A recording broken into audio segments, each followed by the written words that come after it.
Hi, this is Harriet Grayson, and this is Community Culture Showcase. And as usual, we're looking to promote the arts and culture of coastal Connecticut and southern Rhode Island. And today I have some wonderful guests. I have a local writers group who is out there with helping people to kind of learn the art of writing, and as a way of kind of completing and learning about their old histories, to have a medium to be able to write and to explore and to share with each other. And so I'm really very happy to have with me Dave Madden.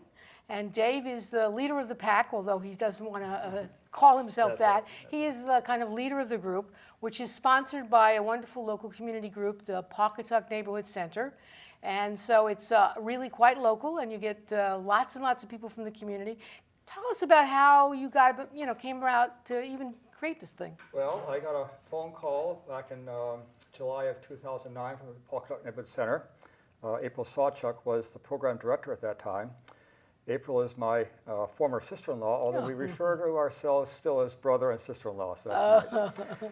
So April asked me if I knew of anybody who might be willing and able to lead a writing group. And the more I talked, the more I thought, well, maybe there's something I could do. And that's probably what she was waiting for me to say. Right, of course. So I said, well, let me see if I can't give it a try. And we originally agreed to do something for the summer. This was probably around the beginning of July. So maybe 6 different weekly sessions. And my thought was, I'm not sure if I can come up with 6 different prompts, but I did. And here we are, 6 years later, right? And still a prompt a week. So, so that's how it began, with a phone call. Tell us what you mean by a prompt in terms of a writing class. Well, the prompt is the idea that we're going to share. The prompt can be on any number of things. I think the very first prompt had to do with a memory of school. So I will give the prompt, and usually then we'll have some quotes or a story that goes with it, just to get our minds thinking along those lines. Right.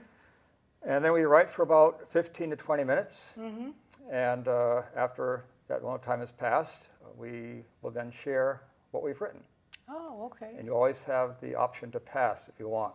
I think perhaps the most important thing about the group is that, and I've emphasized this from the beginning, it's just a safe place. You don't have to worry about making mistakes. People are always, not everybody, but lots of people are relieved. There's no requirements for spelling or grammar. It's really not actually a writing class in that I teach writing.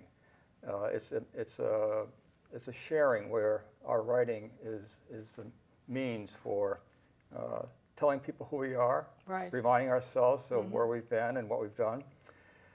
And it's a safe place, as I said. It's a place where people can share without fear of being ridiculed or made to feel like they said something silly. Just the opposite. What people have to share is often very profound and moving. And it's there are times when things get very deep. It's really a very special about hour and a half together on Friday mornings. Okay, at the Pawcatuck Neighborhood Center. That's right, yeah. And would you say that most of the things that are written then would be in the category of memoir? Memoirs, yeah. That would probably, if there were a category given, that would probably be the heading that you would use. It's memoir writing. Sometimes it's about things like school or work, weather, nature. Right. Other times it can be about more along the lines of ideas. We've written about kindness and generosity, and times when we've experienced those things in our lives, and So what gives you the inspiration to come up with those prompts every single week? Because I'm assuming you're not repeating yourself. Every once in a while I repeat myself. I've kept all the prompts we've done, and I've got to the point now where I have to check to make sure it hasn't been done recently. But every once so often I will have a repeat of a prompt that was especially good the last time it was done, but not too often. I try to come up with something new as much as possible. Does the writers then, are they encouraged to make refinements? In other words, to continue to edit their own material? No, I don't encourage them to do that, although I've been interested to find that people will do that. Some people like to go home and type it out, and I think they might make some edits at that time. Right. And, but again, it's not really a writing class in the sense of honing writing skills. It's a time together for sharing through the medium of writing I see. our lives. Yeah. Okay, great. Yeah. So I'd like to go around the table and have people share some of their great writing with us and the audience. And so, Frank, you want to start? Tell us first a little bit about yourself and how you got involved with the class and writing in general. I had read that little ad that the Buckler Neighborhood Center would put into the newspaper so many times and thought, well, I'm going to get down there and I'm going to get down there. But procrastination is my best trait. And I put it off and finally went down there and I loved it. You know, right from the start, the prompts only create a desire to talk about something in your life that matches the prompt. Okay. And sometimes it doesn't want to match, but that's okay. But the stories that people bring out, some are tearful and some are full of laughter. Right. What was the first thing that you remember writing for this for this sharing class? Oh, I doubt that I could. Each one of them so different. And we're talking about, this is my third book now, notebook, full of stories, 2 pages deep. That's wonderful. But I love it. And the people that are there too. Most of the time I end up as the only man except David. But that doesn't matter. Right. It doesn't seem to inhibit the ladies. Right. And I think I bring a different perspective to the whole course. I was thinking that. I was going to ask you about that. If your subjects would just by sheer nature of being a guy would be different than the many women that might be there. Well, only in some of the comments I get for what I write. I might write something in a male gender and I might get corrected over it that isn't male gender, it's everybody. But everything is done in a kind way. Yes. And that's what keeps us coming. So you probably write, and I ask because I am a writer, and I tend to write in the first person narrative. And so I'm just curious. I'm always curious to find out how people come to write and how they find their voice. Because I think every writer, you don't have to be a successful bestseller to know that you have a certain voice, or you try out a certain voice, and then you see whether or not you're successful or not in trying out that voice. So my ventures into fiction, which are very different than my nonfiction grants writing books, which are dull but useful, this allows me to explore. But I'm thinking as a writer, I want to get my characters in a different way, perhaps, and so I'm actually thinking about writing in the third person, which I've never really done this for fiction before. So again, just as a way of perhaps finding another voice that I might have as a writer. Yeah. Everybody has a story to tell. And more than once I've thought to myself, you could actually make a movie out of what is being told to us. Right. And that's not an exaggeration. The stories sometimes are just amazing. And everybody does have a story to tell, but I think sometimes the writing itself inhibits people. Again, people sometimes come into the group and they're worried about spelling and grammar. And that's one of the things, unfortunately, you learn in school too. Right.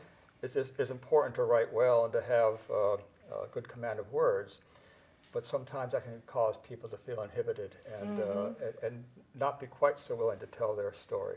But again, because it's a safe place to express yourself, that frees people up, I think, to to share things that normally they wouldn't share, Right. especially in writing.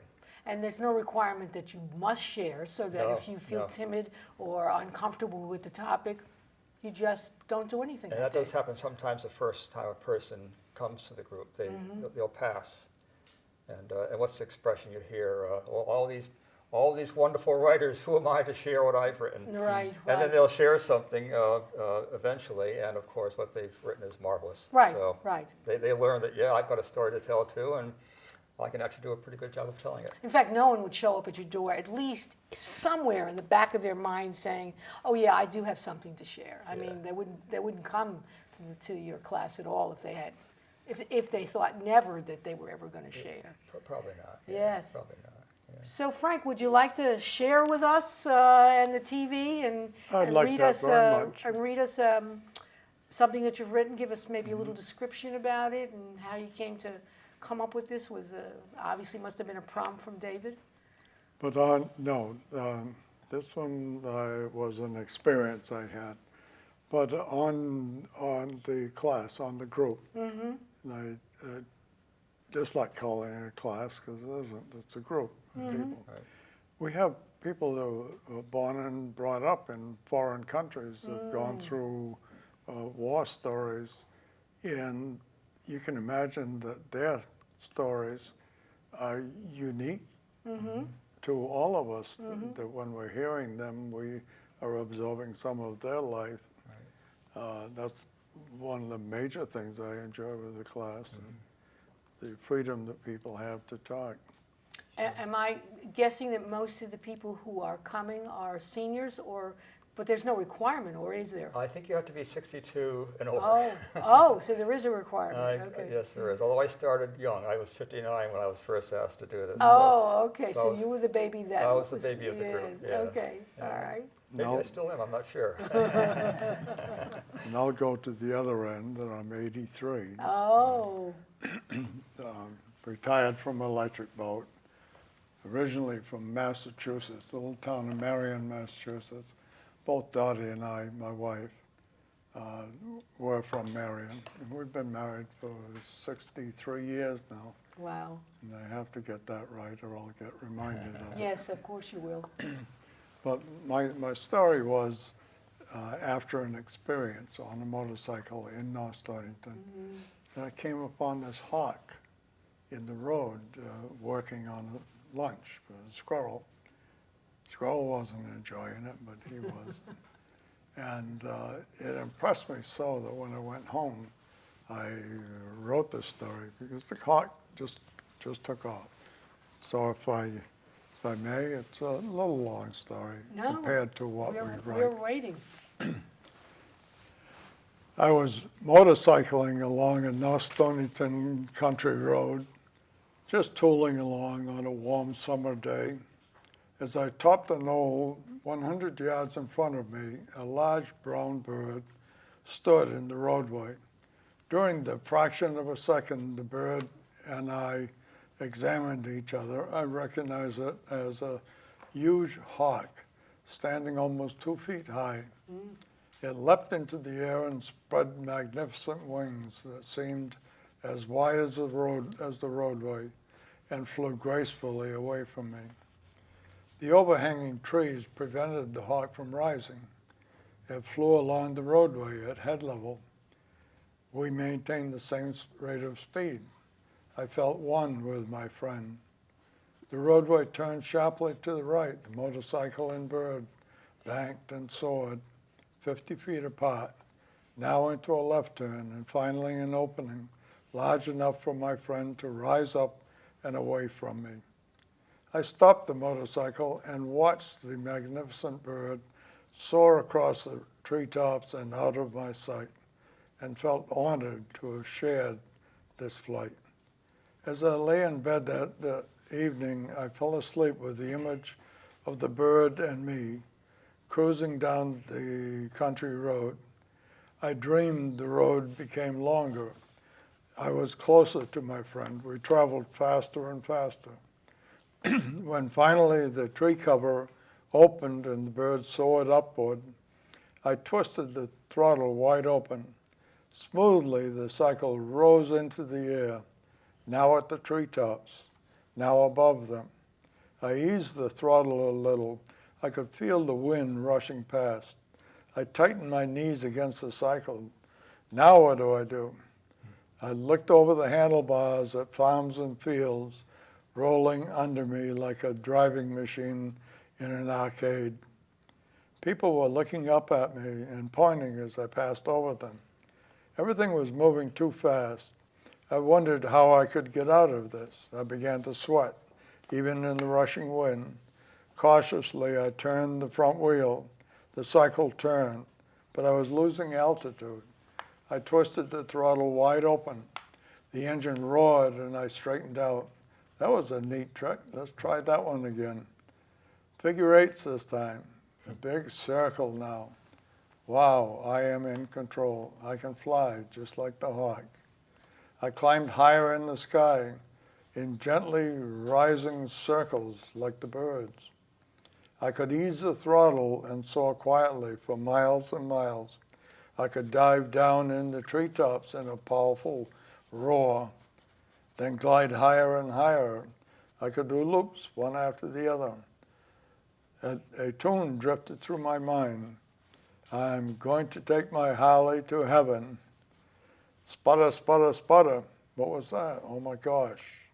I'm out of gas. Now what do? Wait a minute. All I need to do is switch to my reserve fuel tank. Boy, I mustn't panic. I have to get on the ground before the reserve fuel is gone. Down, down, down. So many trees. How can I get through them?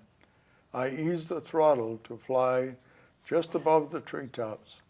Fuel was running very low. I could see a country road below me, but the tree cover was too thick to risk a landing.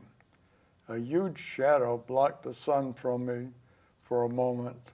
I felt a swish of air. With wingtips barely inches from me, the hawk flew with me over the treetops. Suddenly he sprinted ahead, banked sharply, and went down through a break in the trees. I followed, fearful, gripping the controls. We swooped together along the roadway just under the tree canopy, turning with the curving path, dropping lower and lower until I felt the tires touch the pavement. As I coasted to a stop, my friend perched on a low branch in a tree at the edge of the road. We watched each other for a few minutes, each in envy of the other. I thanked him for bringing me safely home. With a terrifying screech, he left his perch, swooping low over my head. He flew down the roadway at head level, soaring under the overhanging trees, turning with the roadway, then rising through the canopy to the freedom of the sky. I watched and waved as this magnificent creature rose steadily higher and higher on a current of air. I wiped my sleeve across my moist eyes before continuing down the country road to home. As I rode, I remembered a quotation from Charles Lindbergh after he had flown for the first time over the Rocky Mountains. He said, "I owned the world that hour as I rode over it, free of the earth, free of the mountains, free of the clouds, but how inseparably I was bound to them." Very nice, very nice. I was moved by that. Obviously, yes. Now, it looks to me, I can't see the page, but you're reading from something. Was that published in, This was published by the Mystic River Press, ah. back in sometime. And although it was 19. inspired by an actual event that occurred near, was the class itself something that helped to kind of formulate the story, or did you bring it to the class, or unrelated? No, this I took right to the editor at the Mystic River Press back in 1999. Okay. But what an experience it was. Oh, And then to write it. Yes. All of a sudden now I'm a part of a story. And it isn't just a hawk in the road and a squirrel that was having lunch. It was real. I was flying that. And I received a letter in the mail, mailed through the Mystic River Press, from a young lady that read the story and said, I was up there with you, and my knees were digging into the seat just like yours, and it was exciting to be up there with that heart. Now tell me, when you first sat down to write this, did it just flow from you, or did you stop and start? I mean, how was the process? No stopping and no editing. It just smoothly went all the way through. And even to find the quotes for Lindbergh, everything went smoothly. I was able to go directly to them and find just the right one Okay. to fit in there. It's an experience that is in your body, in your mind, Okay. and I say people need to put it out in writing so someone else can be sharing that. Right. Like And that. and is the Mystic River Press still doing things like this, taking, no. So it becomes They harder wrote- and harder for people to share outside of a group with a wider audience. That's too bad about what's happening just in terms of Yes. finding an audience for what you're doing. Do you consider with your own group to have some kind of, not a holiday party, but instead of a holiday party, to invite people in and to regale them with these stories from the different people? That thought's never occurred to me. We regale each other on a weekly basis. That's what ends up happening. And you know, what Frank has shared with us here is representative of what he does every week. The writing that people come up with is amazing. Nobody knows the prompt in advance. Right. And you would think that what you're listening to has had to be written and rewritten, edited and revised several times over the course of a week or so, but it's spontaneous. It's done in 15 to 20 minutes. Right. And it's what you heard here is very much what we hear every week. So it's people that are just waiting to be able to put it down on paper, and all they need is like a prompt from someone that say, go ahead, tell me, share with me how you felt, what happened. Yeah. And Well, that's one of the basic needs that people have, to share their experience with each other. And when the opportunity is given, prevents itself, they take advantage of it. Well, maybe you want to, I'm only making these suggestions, like the Pawcatuck Center has a newsletter or something like that. They do, yes. Where perhaps some of your writers could actually have some of their things published That's a in good that. idea.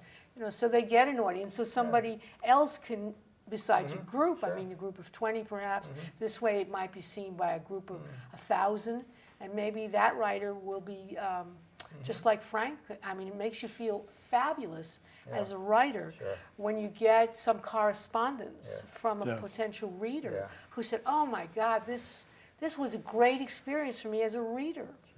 So that I know as a writer, I love to get those kinds of feedback. And anyway, that's You're just right. Seeing your writing in print is always a thrill, whether it's a letter to the editor of the local paper or a national magazine or whatever it might be. It's a very special feeling. Yeah, definitely. It means you have somehow connected with a wider That's right. audience, That's and right. that's always makes you feel, inspires you to do more actually sometimes.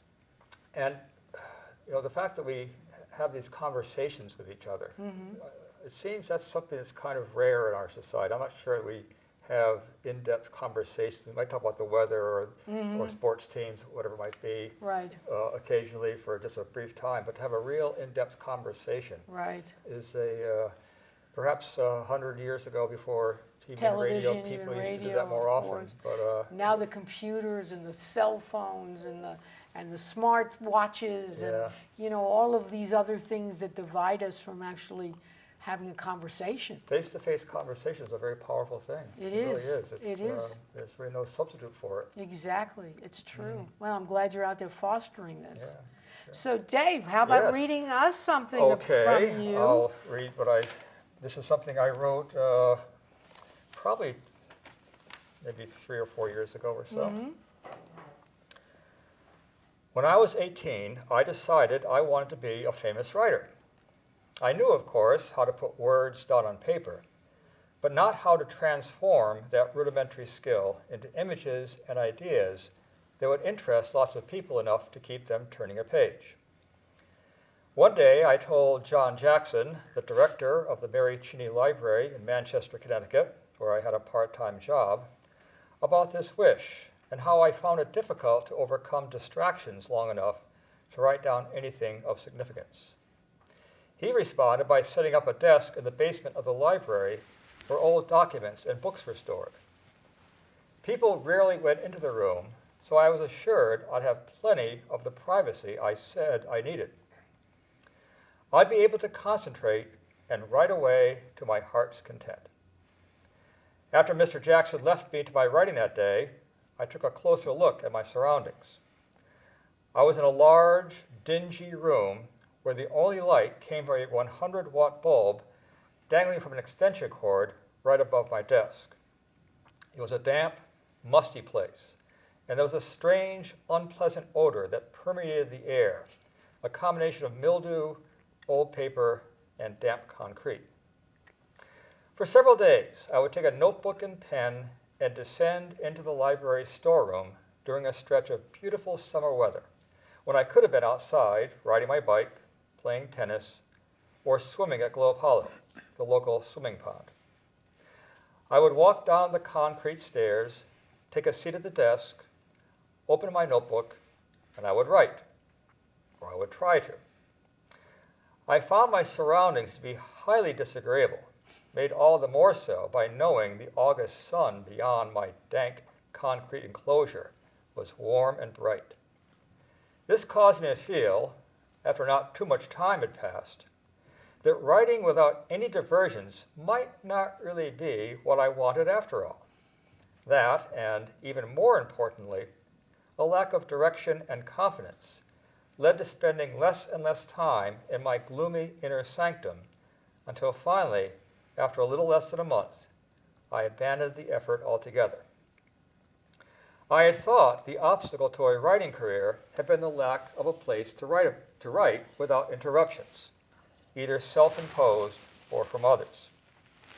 That theory was almost immediately proven false, as I quickly found isolation and less than ideal surroundings could also keep me from what I had thought was my goal of literary glory. Ernest Hemingway, Charles Dickens, John Steinbeck, Jack London, along with hundreds of other writers, certainly all had obstacles to overcome, and I'm sure for more than a few, stumbling blocks far greater than mine. Did someone influence them to make successful writing the most important goal in their lives, come what may?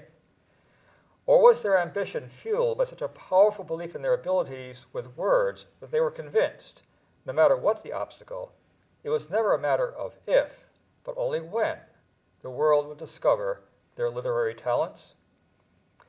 Ambition may or may not be an inborn trait, but it can be instilled when someone arouses or encourages our desire to achieve a goal. How we respond at such moments can have an effect that quickly subsides or that lasts a lifetime.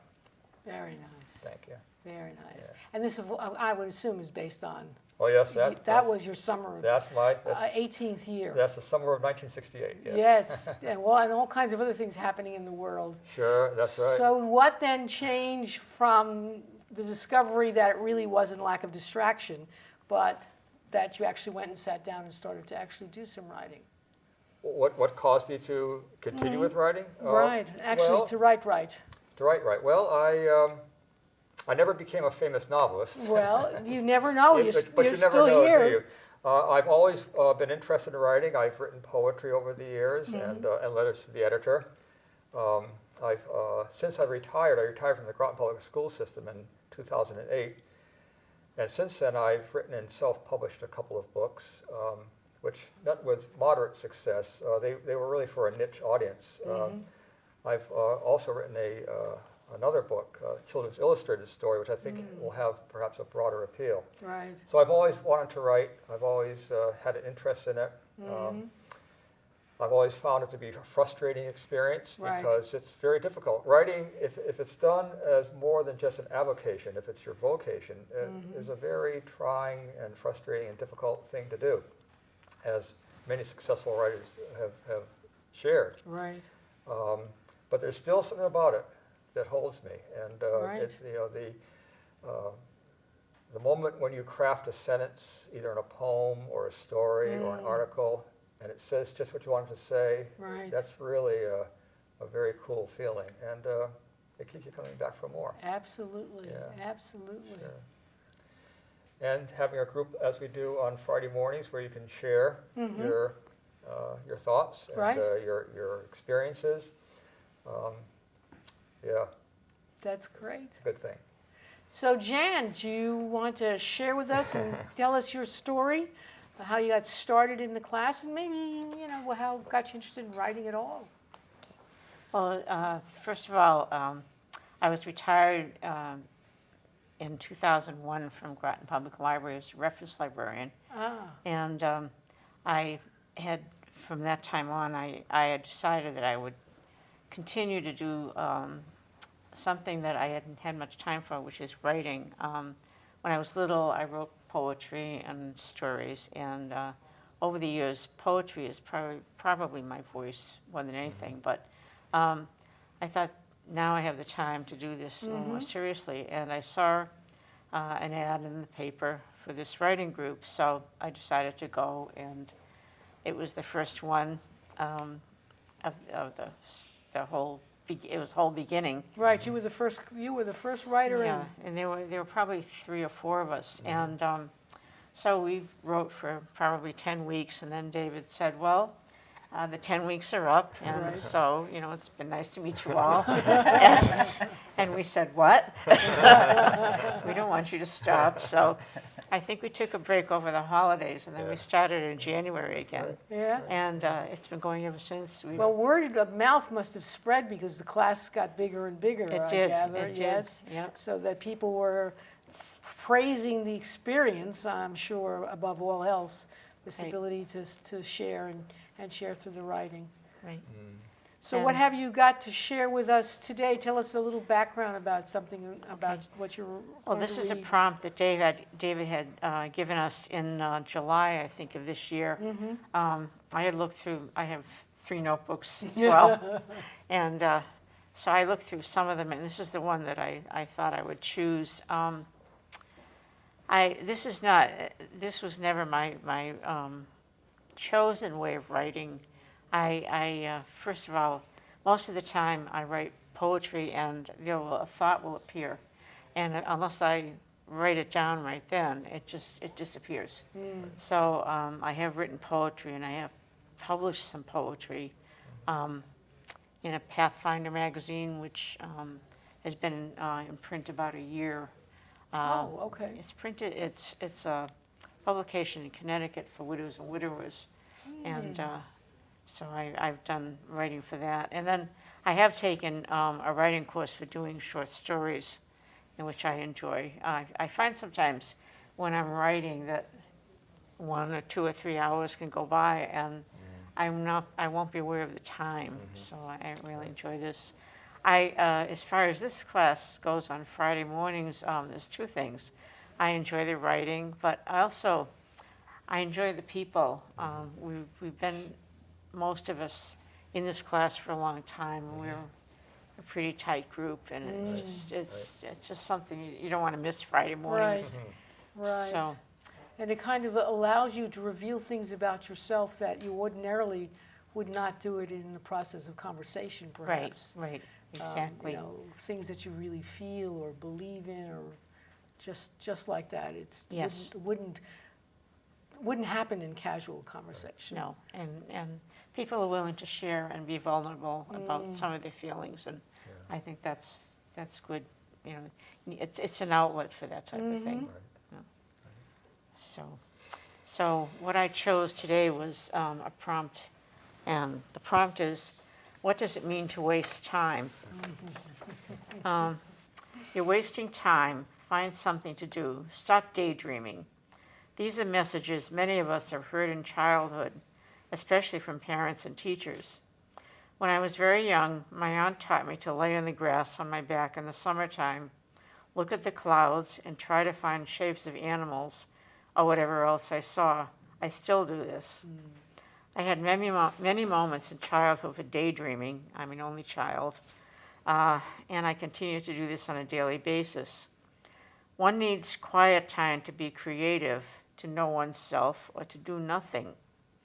Art, music, poetry, books, and inventions have originated many times by doing nothing.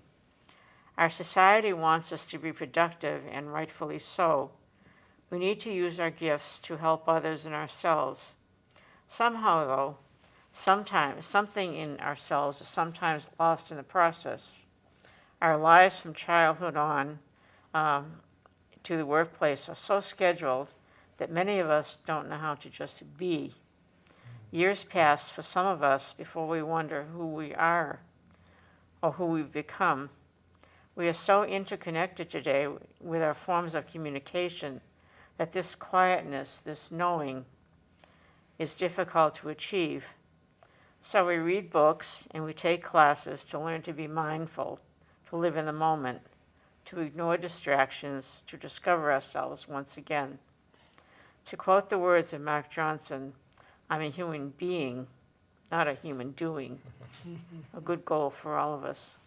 Very good, very good. And that was prompted by what David had said Yes, to that you. morning. Yeah. Interesting about quiet.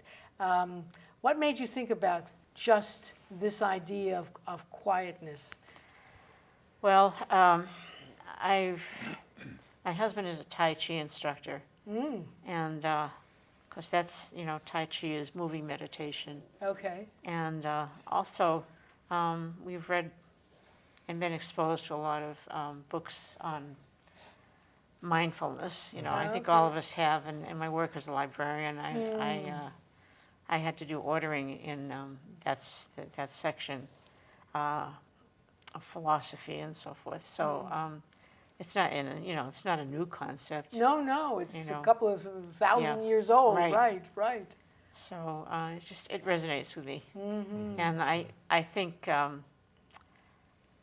when you go into a restaurant today and you see people sitting there, two people sharing dinner, and both of them have their cell phones on. Of you know. course. And Distractions. that's so common. Yes. And I think it's sad, that people can't converse. you know. Right. Exactly. So, Exactly. The That's- very nature of your class is one where that's the whole idea, is give people an opportunity Yes. to put it on paper, to share it with everybody.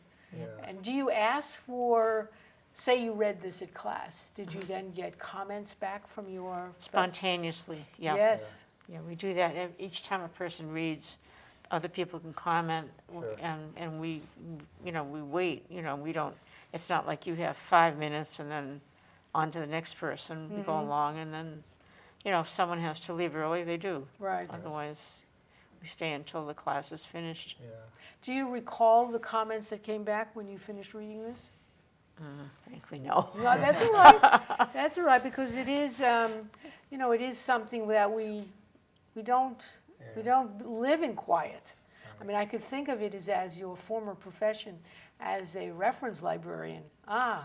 There's an opportunity, maybe not. Maybe people are always bothering you for Libraries things. are not quiet They're places. not quiet places. Maybe they once were in David's day when they were down in the basement with the mold in the Very window. quiet there. Nobody knows what the problem was beforehand, as I said before. And so everybody writes in their own words, their own experience. But I've noticed that it's very common for there to be a thread that runs throughout the sharing that people do. Saying something similar in different words, different experiences to illustrate it, but it's the same idea being expressed by more than one person. And that can happen within the day that we've gathered for a certain prompt, but it also, Right. I've noticed a thread that seems to overarch the entire experience of Friday mornings, and that is the idea of mindfulness. I've heard that expressed more than once, of being in the moment, of being aware of what's happening at this time. Right. And it's so easy to overlook what's happening at the moment with all the thoughts going through our mind, but to actually focus on whatever it is that's taking place. And I've heard people express having that or wishing they could have that more, you know, but that is something that, and I heard that. I mentioned that because I heard that in what Jan had to say here. So that you think that the very fact that people come to the class and participate forces them to be more mindful than they might ordinarily be because they're focusing on their friends, colleagues, Sure, the sure. stuff that they're doing. Yes, And it's then that perhaps sharpens their ability to do that outside of a class, just in terms of life. Robert Frost referred to a poem as being a momentary stay against the confusion, and in a sense, perhaps that's what happens when we sit down to write our prompts. That it's a moment of peacefulness, of quiet, of reflection, of being able to focus. Not always that easy to do Right. in our world. You know, whether we're age 8 or 108, it's difficult to find time sometimes to just sit and to be in the moment. But that's what happens on Friday Yes. morning. Yes, and your prompts, you eating eggs and then you decide, oh my goodness, this is exactly what I'm going to do today? Is that how they come to you, or are you thinking about what works best in the group? Do you give a lot more thought to it than that? The thought, I hope they like this. I drive in, and I've expressed this to the people in the class. I drive in sometimes with a little bit of a knot in my stomach, not all that different from what I used to experience when I was teaching school. I hope they like this. I hope it works. Right. I hope it doesn't flop. And there was one that didn't work all that well. It had to do with historical figures. Oh. And whatever the reason was, whether it was the way I expressed it or just the prompt itself, but people had a hard time relating to historical figures. Probably because it didn't relate to them directly. Right, they don't have any kings of England in their blood. Exactly, Right. right, or presidents. But that's the only time I can remember a prop really not working very well at all. People did write and they Yes. shared, but it was, You could feel it. there was a feeling of disconnect there, and that's really the only time it's happened. So most, go ahead. Sometimes when we receive a prompt, I know this has happened, I'm sure, to all of us. We sit there and we think to ourselves, what am I going to say about this one? And then, sometimes you don't immediately write, and then all of a sudden it just flows. Right, an Yeah. idea will come to you Yeah. and you just carry it with Yeah. you. Absolutely. And when I noticed people, especially at first, when I saw them not writing, I thought, oh, this is the time it's going to flop. But I've come to realize that that's something that does happen sometimes, but it'll always, except for that one time, it'll always Right. be that people will start We'll to write. come up with Yeah. something. That's interesting, very much so. Yeah. Well, part of it, and of course I don't know the people involved, but it's just the fact that most of you have lived 62 plus years in this world, Sure. and you've experienced a lot more than an 18-year-old would have, so that much of what you might suggest is things that from directly having lived life Yeah, sure. and having had a lot of experiences. Perhaps people don't all come from this area, and so Sure. you've Yeah. moved here, and Right. you might have gone to school somewhere else, and so you have a whole lifetime of experiences to kind of share versus having a bunch of kids Sure. who, they live with their mom and dad, and, now they're kids, or maybe they went to college, and they really don't know much. And as people who are willing to take the risk of allowing themselves to appear vulnerable, of taking a chance, of saying, here's who I am. And again, even though it's a safe environment, it's a safe environment, there still is reluctance, I think, sometimes to share something that's usually not something you express to other people. Maybe not even members of your own family, perhaps. Wow. So Okay. but these are people who are willing to do that.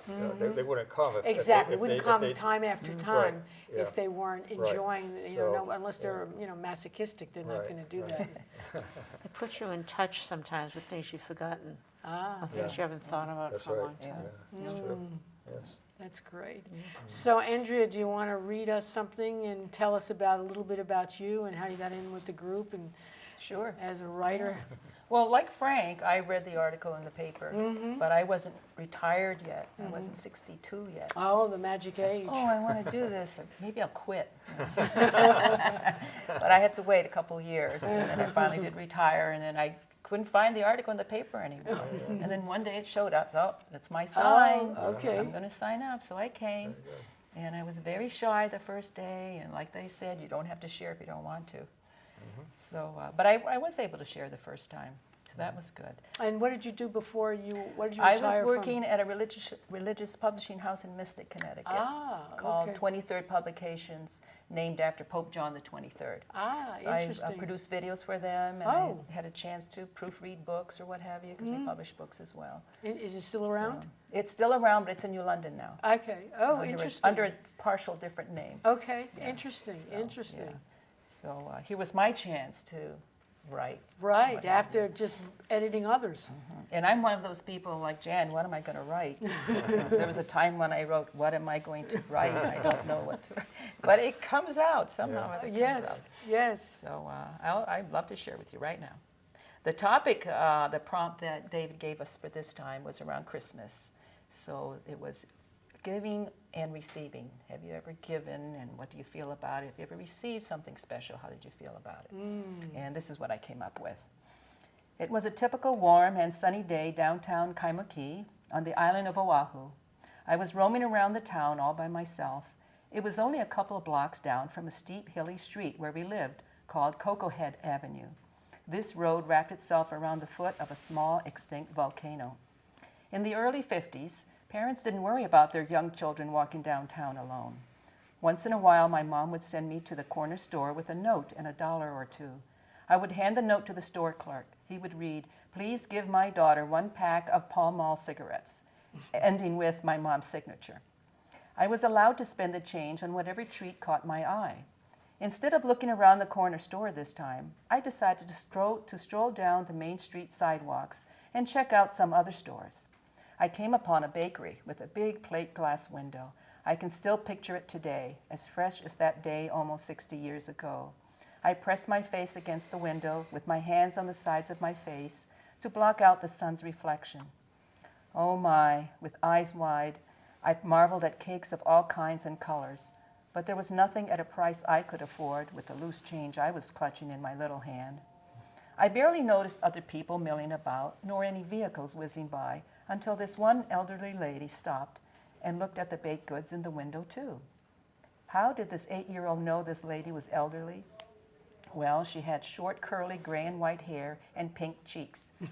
You could say she looked like Mrs. Claus. I couldn't tell if she were Asian, Hawaiian, a local, or a tourist from the mainland, which is how Hawaii still refers to the continental United States, the mainland. In those days, and the way I was brought up, I couldn't tell black from brown, from red, from yellow, or white people, nor did I think to recognize or identify people by the color of their skin. The kind lady asked me which cake did I like best. I pointed out what I thought was the prettiest one on display. Then she said, "Wait here, little girl. When I come back, I will buy you that cake." I was quite taken aback that this nice stranger would do such a thing. I thought, won't Mom be surprised when I come home with a big cake for everyone? Well, I waited and waited, what seemed like forever. Who knows, it may have been just 10 or 15 minutes before I decided that the lady was not coming back. Maybe something happened to her. Maybe she didn't mean what she had said. I've wondered, whenever this memory would come back to me over the years, was she the one disappointed? If and when she returned to find me gone? Did she realize I did wait for her, but time seemed like forever to me, and I had to go home, which was about a half-mile away? I'd like to believe she did return, and although it's way overdue, I'd like to relay for the first time to my Mrs. Claus, wherever she is now, thank you so much, lovely lady, for stopping to talk to me and for your wonderful intention to give a treat to this little girl with the wide eyes. How lovely. Yes. I'm assuming you came from Hawaii? Yes. This is actually a true story? Yes, yes. Yes, that We is don't make up things. Well, why not? No need to, the Yes, stories we have. that's right. That is Yeah. very good. Yeah. Excellent, excellent. And he just gives you this prompt and Yeah, you said just it just came out of you. Yeah. Do you, comes how out. were you thinking at all about this? Did Well, it kind I of was linger? just thinking, what have I been given that was special, or what have I given that was special? And I just like the idea of being given something rather than talking about what I gave to somebody. Right, you know. right, So it just came to my mind. It happens every week. Something comes up. right, You think right. of it. Yeah. We don't think about it a week before. I don't think about it on Thursday. You don't know what the prompt's going to be. Exactly, exactly. So yes, this was absolutely lovely. And I wonder, Andrea, how many times you've thought about this memory, say in the past 10 years or so? I mean, this is probably something that, when it came to you, It has- came to you for it the has- first time in quite a while. Yes, when I wrote this. Yeah. Sure. And when did you write this originally? It was December. I know it was December. I had the year on it originally, but I typed it up so I could read it better. I think it was the first year that I joined, which is 2012. Okay, so a few years ago, yeah, but almost 3 years ago. I don't know whether it's your gift as the one who leads the group or just the bubbling ideas that kind of flow from coming week after week to a group I like think this. it's a matter of us sharing our gifts. And everyone. whatever I might bring is part of it, but it's the response. Right. That's a gift also. Each person brings a gift of their own, so it's a mutual I got it. give and take. Yeah. And what was the reaction to people after you read this? I don't remember. Oh my! Do you remember? Were you Well, there? I don't remember the exact response to that, although I know I certainly like hearing your stories because, as you said, they're lovely. They are. Every once in a while, we'll get applause. Something just Yes, something we have. just touches a Right. part of our souls that Sure. just, for whatever reason might be, and spontaneous applause. Right. Yeah, Right. that happens. I suppose we could applaud every time. That would take a long time, but Well, but we it might, almost could. but it almost takes away from the uniqueness of having this experience where something is like this, so overwhelmingly beautiful Yes. that you say, oh, well, maybe not. You know, this is reserved for those things that truly move us. Yeah. And so it's interesting that you wrote this, which is so moving, and yet you don't remember people's reaction to it. So I know we like that it, that's for particular sure. one. that's interesting. Yeah. Very interesting. Yeah, sure. So I started out writing years ago when I wrote nonfiction for many years. I actually worked for a newspaper and did journalism and things of that kind. And then I did seminars in grants writing, and I wrote these incredibly boring but useful books, I must say. Useful, if not things that keep your eyes open. And then I decided to start to write fiction. I had written it a little bit when I was young, but had just sort of put it aside. And I went to kind of a writing class. I worked for a place, and one of the benefits of being an employee here was you could go to the local community college for nothing. So I thought to myself, well, I really don't need any more degrees. I had a bunch of them, and that wasn't going to be interesting to me. But I saw this, and I said, I look at the catalog, and it said creative writing, and I thought, well, okay, I probably haven't done this since I was in college, and I thought, well, what the heck? Let me go. And we had I must say, an inspiring teacher. Not because he would overwhelm me with ideas and stuff, but because of his, and I bet you have a little bit of this in you, of the kind of encouragement that he gave to people, whether he thought we were the next John Steinbeck's, or we thought, this person will never get too far. But the body language and the voice was such that it was absolutely encouraging for all of us. And what we usually started out with was something similar to what you're talking about. He would tell us, go ahead and write, but then he would want us to work on it. Yeah. So I'm just going to read. So I've written 2 mystery novels under a pen name called Anastasia Goodman. And it, in many ways, has nothing to do with me, except that the place is a place that I know well. So that you know Hawaii, and in this case, I'm going to tell you about the Rockaways. And I'm just going to read a little bit of it, because we actually have running out of time. Just that's what happens. A bunch of writers get together. So I'll just read. The first one was Loose Ends, and I'll just read you the first paragraph. Okay. So it says, I know that I should feel morally conflicted, torn by my actions, or what could be more accurately described as my lack of action. Am I feeling guilty and remorseful? After all, I'm a law enforcement officer, a police detective, sworn to obey the laws of the land, and an aspiring law student. But I don't, because I have learned to live with ambiguity. Sometimes justice doesn't follow some not narrowly prescribed set of rules. Can there exist an unassailable and immutable set of laws? People are more complex than the law assumes. Life should be simple, but it's not. I should have been satisfied with what was presented as facts, but I can't let things go. I must know exactly what happened. As a police officer, it drives my partner and my superiors nuts. I just hate loose ends, which is the name of the novel. You should join us at the neighborhood center. You'd fit right in. So that was my inspiration, and it took me a lot of time. And then what I did, because I'm a person who loves to procrastinate, I gave myself a period of time every single day, and then I would take it and probably half of it throw it away. And it took me, it took me like 10 years.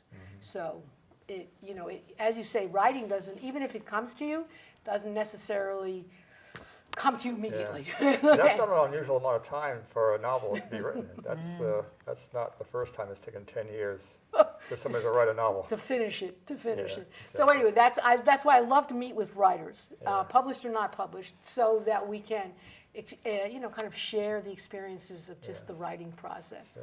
So I want to thank all of my guests, and we look forward to seeing you writing somewhere. Maybe the Pawcatuck Neighborhood Center could have in the newsletter. It's a good idea. Or email, some kind of e-newsletter, some combination of your people's writings. I mean, these that you shared with us are beautiful. And, if you could get a bigger audience, I think that a writer always enjoys that. So I want to thank Dave and his guests and my other guests for coming. I hope you've enjoyed this. And, Yes, very much so. feel free to comment later on. And I want to thank everybody. This is Harriet Grayson, your host and producer of Community Culture Showcase. And we're hoping that we're going to have lots of other wonderful guests for you. And I wish you a wonderful fall. It has been so colossally beautiful. Thank you, and we'll see you next time.